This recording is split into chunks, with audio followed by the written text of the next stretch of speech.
Hi, welcome to Citizen Survival Plan. In today's video, I want to do a quick review on AGM's E-Model housings for their PVS14.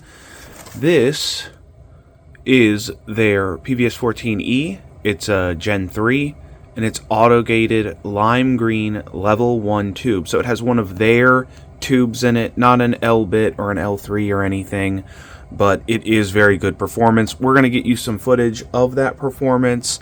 I have no complaints on the mystery tubes that AGM puts into their units. They work really good.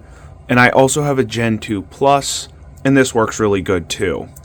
This is from AGM. So what are you getting with the E model? You are getting a smaller, lighter PVS14. I want to show you. This is a typical housing here.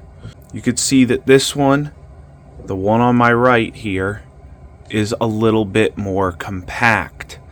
It is a little bit lighter. We're going to weigh them also. I'll show you that. Okay, let's get the weight of the E model here. 9.9 ounces. That's with no battery. And then with the battery, 10.4 with a lithium battery. Here is a normal PVS14 regular housing. It's 11 ounces. And with the battery, 11.5. So a little lighter, not super significant, but it is there. One thing I'm going to show here is that front lens assembly is just a more compact lens assembly on this one here. We'll also put them right next to each other. Everything on this is just a little bit more compact. You can see the front assembly is definitely smaller here. And even possibly back here, it looks a little bit smaller. A really cool feature of this is it takes two different batteries. And as you can see, there's no polarity on the casing like there is with a typical PVS14 housing where you have to put the positive end in first and it sits like that. This is an interesting thing with this, and I kind of want to show you this. I want to do my best to get it on camera.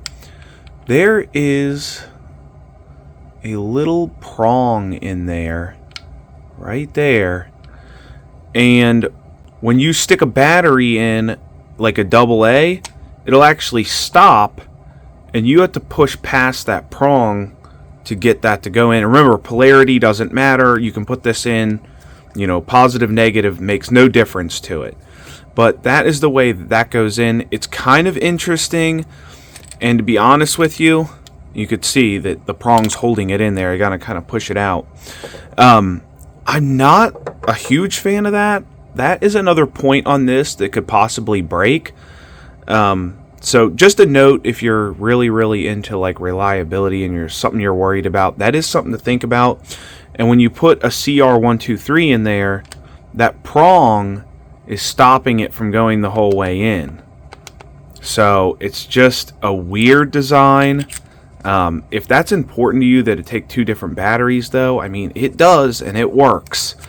But just wanted to show that off. Kind of a weird quirk to this thing, but it's cool that it takes two different batteries. All AGM's monoculars all have an infrared light on them, onboard IR, and their manual gain control. All of them are, so this one is no exception. The E-models from AGM are available either in the Gen 2 Plus or Gen 3. You can even get advanced performance tubes in them, made by Elbit or L3 according to them. Another thing you get with the E-model is an auto shut on and off system, but only when connected to their proprietary mount. I originally used a Amazon mount. These are really nice mounts from ET Dragon on Amazon. Super high quality. They are some of my favorite mounts. I use them on my Gen 2, and I wanted to use it on this, and I still can. It just eliminates the auto on flip up feature.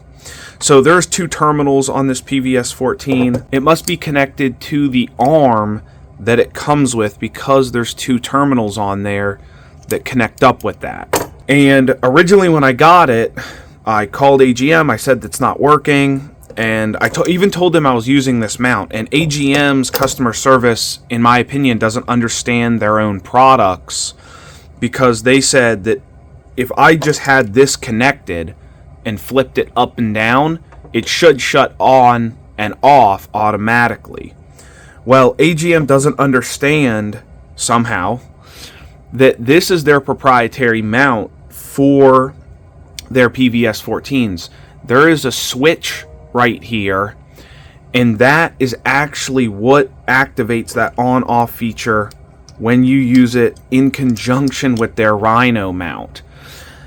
So they actually had me send this back because they thought it was defective, and I thought it was defective because they told me as long as that arm's connected, you can flip it up and down, it should work. Well, it didn't, and I'm just going off what they're telling me, so I was like, okay, well, it's not working.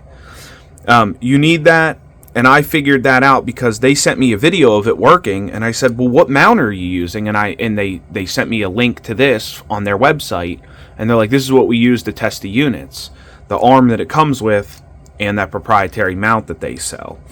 So if you get one of these and that's not turning on, that was a very aggravating story, and AGM should have known better than to ship this across the country to diagnose something that they should have known. All right, let's do a performance review. We're just going to roll some clips of this.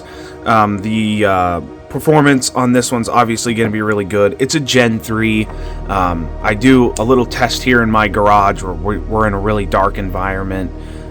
Works really good. There's almost no grain, even in almost like pitch black conditions.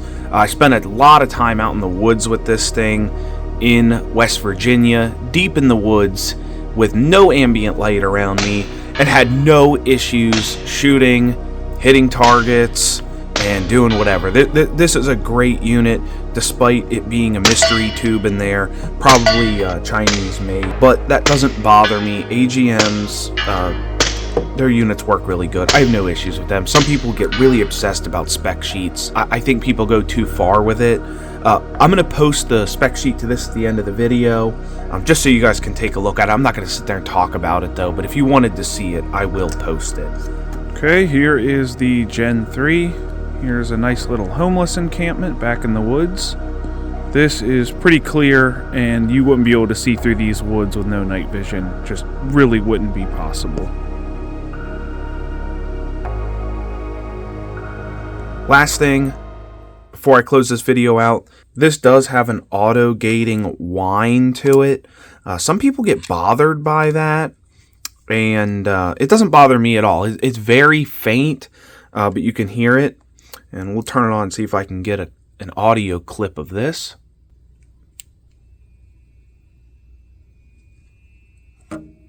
Whoop.